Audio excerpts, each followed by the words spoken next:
Grabatzen ari garen unean gaueko ordu bata izateko 2 minutu falta diren honetan, Lasok eta Arangurenek Peio Etxeberria eta Zabaletaren aurka jokatu duten norgehiagokaren analisia egingo dugu. Binagako txapelketa nagusiko 3. jardunaldiko 2. norgehiagoka jokatu dute, Iruñeko Labrek pilotalekuan, hain zuzen ere Iruñeko Labrek pilotalekua berririki den egun honetan, benetan ederra geratu da, ongi eraberritu dute eta garaipena favoritoentzat izan da Peio Etxeberria eta Zabaletarentzat, eta honen bestez Nafarrek 2. puntua eskuratu dute gaurkoan. Partida hasiera egia esan espero gabea izan da, izan ere Aitor Aranguren batez ere ikeragarri ongi hasi da. Pilota ederki luzatzen, horrez gain oso ongi defenditzen, eta hasieran esan genezake gainera Jose Javier Zabaleta dominatzen. Gerora ordea jada 5 eta 9 ipini direnean Laso eta Aranguren aurretik, Unai Lasok ere esan behar da beste irudi bat eman duela, gogoratuko dugu pasaden aste azkenean berragertu zela Tolosako Beotibar pilotalekuan, gaur izan du berragerpen honen 2. norgehiagoka, eta gaur egia da beste oso bestelako beste itxura bat eman duela Bizkar eta Gerendiengo pilotariak. Hala eta guztiz ere, gaurkoan batez ere aipagarria Aitor Arangurenen hasiera hori.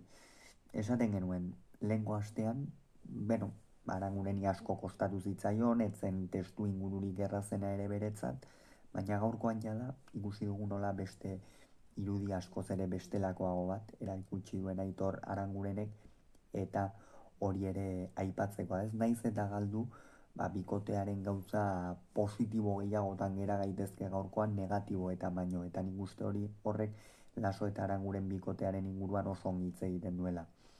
Gerora ordea jada, esan dugun bezala, 9 eta 5 ipini direnean jada Zabaleta dominatzen hasi da, Aranguren ia une oro zazpirik atzera zuen, eta ia da pare bat utze egin ditu, eta horregatik 11. ere egin dute Lasok eta Arangurene, baina gero erabat aldatu da norgehiagoka. Unai Lasok askoz ere gehiago arriskatu behar izan du nekearen gatik eta bar, Peio Etxeberria eta Zabaleta fisikoki batez ere askoz ere hobeto zeuden une horretan, eta ondorioz, joan egin zaizkie ez, eta azkenerako 12 eta 11 aurreratu badira ere Laso eta Aranguren lehenengo etenaldira, ostean 18 eta 12 jada Laso eta Peio eta Zabaleta joan egin dira, esan bezala Zabaleta dominatzen hasierako, eta Peiok behar bada hasieran, behar bada espero ez zuen hasiera bat izan du,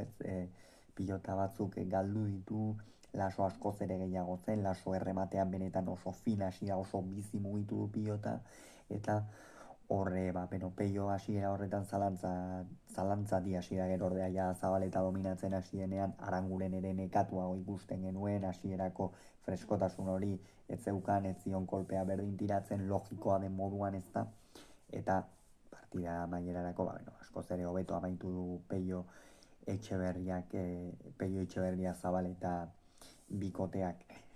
Eta Lasoren inguruan zer esan, Unai Lasorena telesail bat bezala izango da, ez? Astero kapitulu bat ikusi ahal izango dugu, lehengo astean esan genuen, ez? Partida hasieran asko kosta zitzaiola normala den bezala, gerora ordea norgehiagoka amaieran zertzela da polirak utzi zituen, gaur hasieran zertzela da polirak utzi ditu, amaierarako ordea nekatu egin da, pixkanaka erritmo hartzea izango dugako, baina iruditzen zait Lasok eta Arangurenek espero zena baino askoz ere maila hobea eman dutela gaurkoan, espero zena baino maila hobea eman zutela ere esango nuke aurreko astean, eta nik uste bikoteak hori badakiela, hori ikusten duela, eta motivazioz irtengo direla kantxara eta irabazi dezaketenaren espero horretan, ez da. Hauxe beraz esan beharreko guztia, esan bezala. Peio Etxeberriak eta Zabaletak 22, Lasok eta Arangurenek 13, urren arte.